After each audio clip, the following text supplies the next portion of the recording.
Day 1. I was only 11 years old at the time. My father had just went out and bought a brand new Nintendo 64 in black, and I was so excited to play it. I remember that a Super Smash Bros. Cartridge was left under my bed after the last family moved out. I went to search, and sure enough, there it was. A few dirt scratches and a giant red X marked over the back led me to believe that it wouldn't work. I was eager to play it though, and after about 7 minutes of waiting, my dad finally said the system was up and running and I can play as soon as I want. I shoved in the game, turned it on, and plopped down on my bed. My dad had left the room. Him and my mum were going out, and I'd be home alone. I begged for this. As soon as they left, I turned up the volume and pressed enter on the controller. The screen went dark for 5 seconds.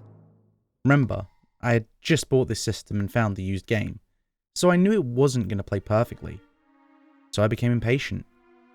After 30 seconds, the game loaded up. A really loud screeching noise played for 2 seconds before a loud crash was heard.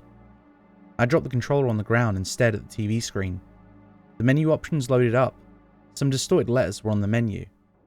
1 player and options. I figured that it was the wear and tear that caused these strange glitches and noises. I ignored it, picked up my controller, and went into versus mode. I browsed the gameplay options before going back to the sub-menu. I hit the character select screen. The screen flashed white, blue, and then finally, red. A demonic sound played. Free for all. The game instantly shut off, much to my dismay. I tried this a few more times to no avail. I picked up the game cartridge, proceeded to blow out any of the dust, and put it back in. I turned on the game, and the introduction video was lagging really badly, and also the colors were inverted. As soon as Master Hand appeared, the screen froze instantly and took me directly to this character select screen. Free for all was played normally. Regular colors were displayed. However, in the slot where Ness would have been, I saw a picture of a real-life boy. His name displayed as Victim.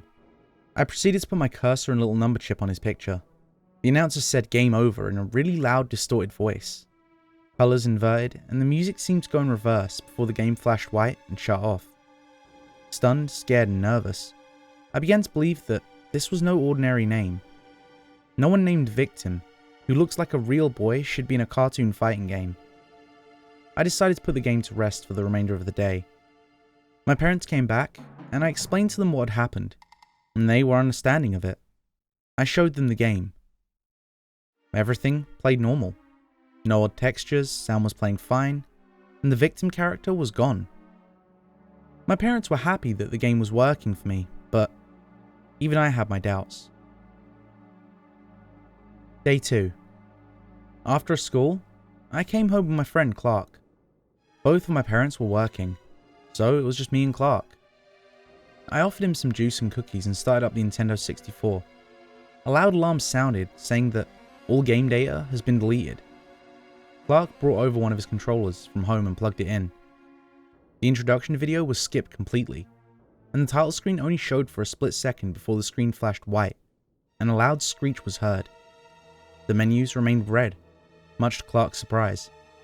He stated that this is a lot different than his version of the game. We finally picked the options. He showed me a fun way to play, and when we got to the character select screen, all the character slots, except for the slot named Victim, were gone. The Victim slot didn't have a picture of the boy anymore, just a greyed out silhouette. We put our markers on the silhouette and pressed start. We got to the stage selection screen, but a second later, we were thrown back into the character selection screen, and the error "you can't do that" noise played. The Victim button had multiplied, my marker on one, Clark's marker on the other.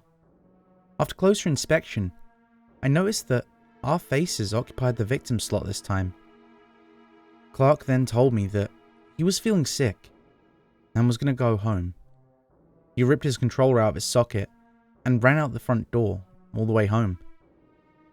I was booted back to the title screen, and the words "Team Battle" played on a constant loop. I was so frightened, I turned off my system for the rest of the day.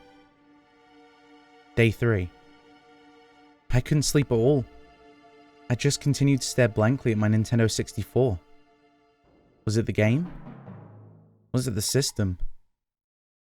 I continually asked myself these questions. I knew that there was some sort of outside force controlling the game. It just doesn't make sense. I decided to take a break from the game for a few days. I'll come back to it later. Maybe. Day 6. Today was a half day at school. I decided it was time to test out the game again. I turned my Nintendo 64 on, and nothing happened for a good 20 seconds. That is until the screen flashed all sorts of colors. The announcer was saying all kinds of crazy things, and a high-pitched scream could be heard. It's like someone was trapped inside the system. 10 seconds later, the game took me to the character select screen. There were no character slots at all. The music was in reverse, and the cursor was upside down. However, it told me to start the game. So I did. It skipped the character selection screen entirely. Then the game flashed white, red, and then white again. After the colors stopped flashing, I appeared on an empty stage. No characters at all. No items spawned. Nothing happened. There was no music, and occasionally, a loud buzzing noise that only lasted a few seconds. The screen then morphed, swirling all around. When it finally returned to its default position, a small, human-like person appeared inside the system. The name, Victim, hovered over his head. It was then that I realized I was playing as the victim. The boy looked over at me and said, "Help me." I was so shocked, I just couldn't move. All I could do was stare at the boy as he hopelessly flaunted around the screen. I pondered whether I should shut it off, or try to communicate with him. I talked to my TV screen. I was that desperate for answers. He didn't respond. He couldn't hear me. However, I was able to see him arrange letters on the menus into words. Shut the game off before it's too late. The screen flashed white. I listened real close, as if I was expecting answers. A loud scream pierced my ears, and I quickly shut the system off. Who was that boy? Why did he want me to turn off the system? And what did he mean by before it's too late? Day 7. I've hardly eaten anything. All I could think of was that boy using the letters of the menus to spell out a warning. I didn't sleep at all, my mind still thinking about the game and its mysteries. I didn't pay attention in school. I had a few quizzes, but all I could manage to write was my name and a few doodles of that boy in the letters. I missed the bus going home, so I had to walk. I've been so uneasy the past couple of days. Maybe I should just stop playing for a while. Or maybe not. Day 9. It was late in the evening, around 7. Both of my parents were working late, till about maybe 10. After some careful consideration, I decided to turn the game on and see what I could do to help the kid. Once again, I was greeted by the flashing colors and the distorted voice of the announcer saying, "Super Smash Bros." This time, the game directed me straight into the data page. I looked through it to find the boy, but to no avail. All 12 of the characters had been unlocked, but the numbers were upside down. And instead of going from most KOs to least, it was the opposite. I went back a few menus and attempted to play the single player game. Sure enough, the victim square was the only square that occupied the character selection screen. I placed my little chip on it. The announcer yelled "Go" in a loud, distorted voice. The screen spun, twisted and morphed into the first challenge. The announcer was able to get the word "versus" out, before loud static played in the background. The game sent me to Yoshi's story, and I was the victim fighting against Samus. I went through each stage at the edge of my seat, the hair on the back of my neck standing up. Any wrong move, and this boy would be killed. I eventually made it to the last stage. I have a feeling that this isn't a game anymore, that this is some sort of cruel joke. However, it's not. This is way more realistic. When I got to the last stage, The screen froze for a good 30 seconds before I was booted to the title screen. The colours were so bright that I couldn't see. The announcer's voice said failure, and the screen flashed before turning into pitch black, until I managed to finally shut off the system. One thing I noticed was that the title screen didn't have Super Smash Bros. Like it normally did. I immediately turned the game back on. However, everything was back to normal. The victim slot was gone. The data was back to normal, and the announcer's voice clips played normally. I finally drifted off into a deep sleep. The last thing I heard was the gurgling of my stomach. Day 10. After I woke up, I had a few pieces of toast with some orange juice and began to play. The introduction video came up normally, and the fire from the title screen came up. But the announcer said go, and I was already in the middle of a first challenge of a one-player mode, playing as the victim. I went through the stages, slightly faster than before, and I got to the final boss, Master Hand. No music played, and Master Hand failed to appear, and Victim was just standing there in his idle animation.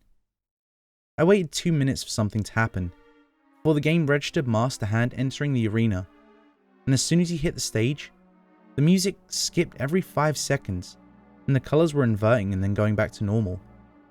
I got Master Hand down to 76 HP, before the announcer said failure, and the screen froze. This was all too familiar. I'm doing something wrong. I got up and shut the system off and turned it back on. I was determined to get the end. After several more attempts, Master Hand loaded successfully, and I was able to defeat him. After his death animation, the screen went dark for about 10 seconds, then a flash of red and white static. The game loaded up the credit screen, but none of the credits rolled.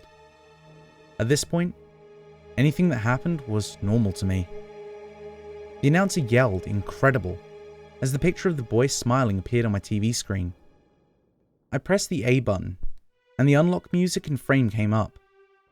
It said, "Player and victim, you win this round."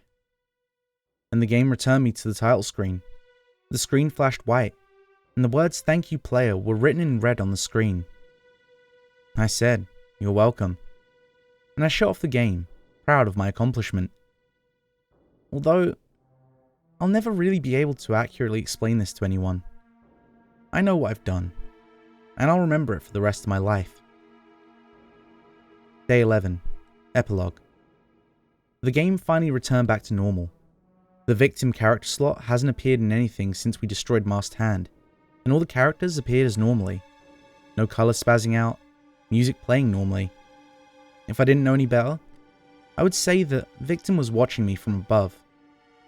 So, I went outside into the fresh air, looked to the sky and said, "Thank you, Victim," with the first smile on my face since I bought the system. Thanks for sticking around to the end. And if you enjoyed today's story, make sure to leave a like. And if you want more like it, make sure to subscribe and ring the bell so you never miss a story. If you need more now, why not check out my Gamepasta playlist? I'll leave that on this card, and I'll catch you in the next story.